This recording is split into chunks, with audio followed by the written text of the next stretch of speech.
I know that I'll probably be judged and criticized for what I did to my teacher, but I simply couldn't forget how much he humiliated me.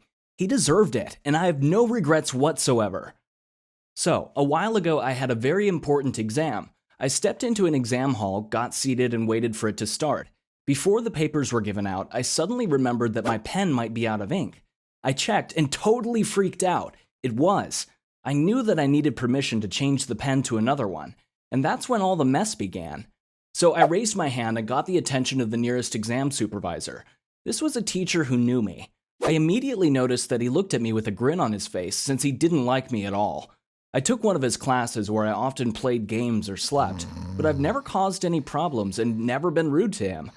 He had tried to humiliate me a few times by asking me questions when I wasn't paying attention, but I managed to answer them correctly. Anyways, during the exam I asked him, "Can I borrow a pen?"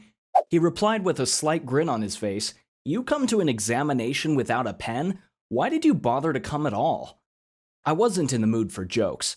I tried to explain to him the situation, but he continued to mess with me. "Whose fault is it you forgot? My fault? Why don't you forget to take the exam as well?"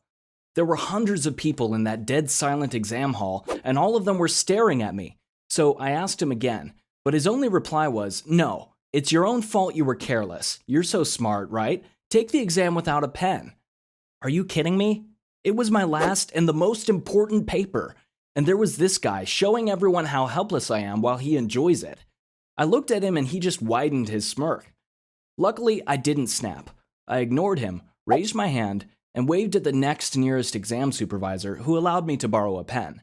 But with all the rage coursing through me, it was really hard to focus. Immediately after my exams, I had one clear goal in mind: to teach him a lesson for what he did to me. So I went to speak to the dean of the faculty. He immediately organized a meeting with this teacher, and guess what? He just spoke about how I was a troubling and careless student, that he just wanted to teach me a lesson and would have let me borrow a pen later on. The dean sided with him, and no further action was taken. So holidays began, and I devoted extraordinary effort into finding a way to defeat that man. I went through his Facebook, years of it, thousands of photos and comments. I found nothing that would get him into trouble. Then I Googled his phone numbers and emails, pages upon pages of boring stuff. I was asking myself how such an awful person can live such a perfectly innocent life. Hours of scrolling through web pages and nothing. I was desperate. But then came one mundane-looking forum post with his personal email. I was just about to call it quits as I clicked on it.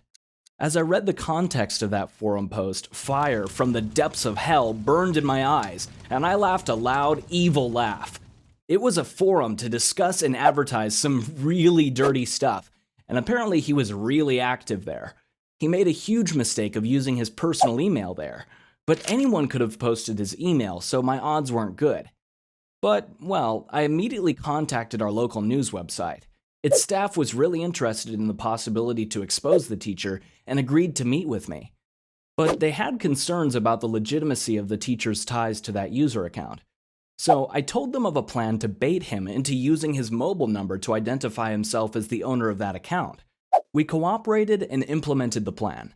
From an anonymous number, we wrote him a message asking to confirm his identity, otherwise he wouldn't be able to use his account anymore. He messaged us that he was the owner of the username from that forum. That was it. He fell into our trap. Soon, the news came out. Since I asked the website staff to keep me anonymous, nobody knew who hit him. The story spread around. It had his name, face, and screenshots of his user account reviews, and the SMS messages tying him to it. Many students also came out speaking against his teaching ethics. He became a hot topic for everyone to gossip about, including the teachers. And by the time the new semester began, he was gone like the wind. I know what everyone might think, that I could have let go of what happened that day in the exam hall, been the bigger man, and so on. But I just simply couldn't let it go. And yes, I admit, it felt so good. But there was one last thing I had to do, to text him. "Dear teacher, I understand now the importance of the lesson you are trying to teach me. If only you heeded your own words. It's your own fault for being careless." I never got a reply. I guess he eventually understood that I gave him a taste of his own medicine.